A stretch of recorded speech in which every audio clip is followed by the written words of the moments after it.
Richard Garriott, the creator of all the amazing Ultima and Ultima Online games, published a memoir back in 2017. It is called Explore, Create, My Life in Pursuit of New Frontiers, Hidden Worlds, and the Creative Spark. In this book, Mr. Lord British himself tells the story of not only how he created and perpetuated his gaming empire, but he tells the story of the many adventures he has personally been involved with, ranging from exploring the ruins of the Titanic all the way to being one of the first private citizens to actually leave this planet, joining his father, Owen Garriott, in being an astronaut. Although I picked up the paperback copy, I actually finished it by listening to it on Audible. At the speed I listen at, it took roughly 6 hours to complete. As I mentioned, the book starts out with him in the explore phase, exploring the depths of the sea, the ruins of the Titanic, before it shifts back into telling the story of how he got started programming, which was when he was still in high school.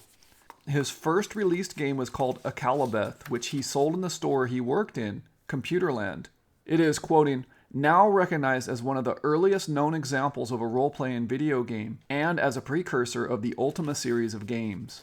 It sold over 30,000 copies, earning him approximately $150,000 at an early age, more than 3 times his father's annual salary at the time. His moniker, Lord British, came about because his friends said when he answered the phone he sounded British, and he started using that name for his characters in Dungeons & Dragons, and it carried on from there. Interlaced in between the stories of creating the Ultima series of games, the book switches back and forth between exploring and creating, also jaunting back and forth in time, documenting his major adventures in real life, the exploring and creating. I'm going to focus this review mostly on the create phases, particularly on the early game development of the Ultima series. Ultima 1, The First Age of Darkness, was released in June 1981. Garriott was able to reuse some of the code written for Akalabeth for the game. He lamented it outsold Akalabeth by a substantial margin. As he completed the coding for Ultima 2, although happy it was better than Ultima 1, he knew it could be even better, so he set off working on Ultima 3. By this time, he was already receiving feedback for the game, and he found out people were not all playing the game the same way, or were playing it in unintended ways. Many people were choosing to kill everyone in the game, the guards, the townspeople, and Lord British himself, essentially playing as the bad guy. Which brings us to the reason for the radical design change for his next game, Ultima 4, The Quest of the Avatar. One of the things he wanted to incorporate was the creation of a new language. He was trying to come up with a language that anyone in the world could decipher. He dedicated an entire chapter to it. I never really knew just how much thought went into the creation of Ultima 4. Quoting, I believe Ultima 4, Quest of the Avatar was the first video game in history to focus on morality rather than killing. This game was designed to judge a player's morality. It guides people from the age of darkness into the age of light, silently watching the player's behavior. It was a game that in some ways helped shape the morals of the people who played the game. In fact, in the book, he listed testimonials from people claiming just that. While on the topic of creating things, in real life, Mr. Garriott used to host strange haunted house and Halloween parties, where he would employ magic tricks and illusions to entertain his guests. These were often elaborate, costing in the hundreds of thousands of dollars, again, owing to his creative nature. Eventually, his company Origin was purchased by Electronic Arts in 1992 for $35 million. The book did discuss some of the financial ups and downs of a variety of his business dealings. Just before being fired from Electronic Arts, Richard Garriott created Ultima Online, which is widely credited as one of the first MMORPGs, massively multiplayer online role-playing games. Ultima Online was a precursor to many other games that went on to be hugely successful, such as EVE Online and World of Warcraft. In the game, you could purchase items such as property, swords, or armor that had real-world value. Ultima Online was one of the first games that you could purchase in-game items from people in real life, say for example from eBay. This created sort of an online economy. Switching back to real life, Richard Garriott was attempting to be certified to fly into space. During that journey, the book reports he discovered he had a meningioma in his liver and he could not fly into space until it was medically repaired. While operating, they also decided to remove his gallbladder. After the operation, he was green-lit. But before exiting this planet in 2007, he had one more adventure in mind. He participated in what I would call a humanitarian mission, which was to send the theoretical physicist Stephen Hawking into zero gravity. He wrote all about it in the chapter titled, "Don't Kill Stephen Hawking." For those unaware, Stephen Hawking had suffered from the disease ALS up to this point for more than 40 years and was completely paralyzed, only able to move his cheeks a bit. Going up in that plane and being able to experience weightlessness must have been an incredible experience for him. I can only imagine.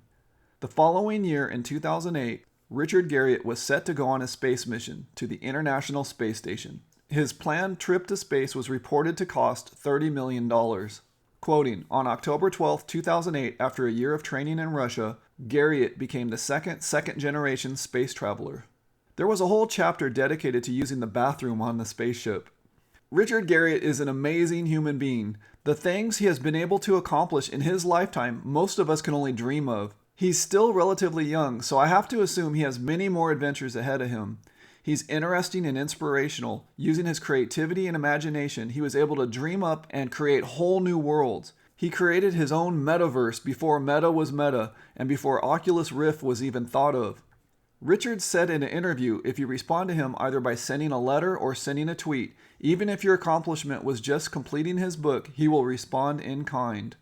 The book clocks in at 291 pages. One obvious thing missing from the audio version are the beautiful color photos which adorn the centerfold of the book. You also don't get to see all the wonderful celebrity endorsements from people like Elon Musk, Ernest Cline, Stephen Hawking, and Steve Wozniak, to name a few, on the dust jacket. The book is available on Amazon.com on both audio and digital formats. Highly recommended. Postscript. The website is richardgarriott.com. There was a terrific interview over at the Retro Tea Break channel with Richard Garriott. Wired magazine covered his trip with Stephen Hawking on their website. On the GDC YouTube channel, there's also a really nice Ultima Online postmortem video. Alright, I just wanted to talk for a few minutes, unscripted, about Richard Garriott's impact to me in my personal life. I think I had only heard of him because of the Ultima series of games, Ultima 1 through 4.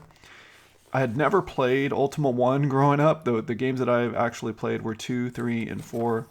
And out of those 3 games, nothing against Ultima 3, but my favorites were Ultima 2, I think for its simplicity, and Ultima 4 for its complexity. I liked the color scheme of Ultima 2. And I really liked the music and the exploration that you could do in Ultima 4. I think the music is what set it apart. It was just amazing for its time. I had heard of Richard Garriott's space musings, or going into outer space and things, and the only thing that I could remember thinking at the time was, wow, he has that kind of money? Like, it costs a lot to go into outer space, to buy a ticket and up to outer space. I never really played the Ultima Online series, so I sort of missed out on that aspect. I do think that this book, which covers it in detail, gives a fascinating account of it. Anyhow, that is my review of Richard Garriott's book, Explore, Create. Check it out if you can, and thanks for listening.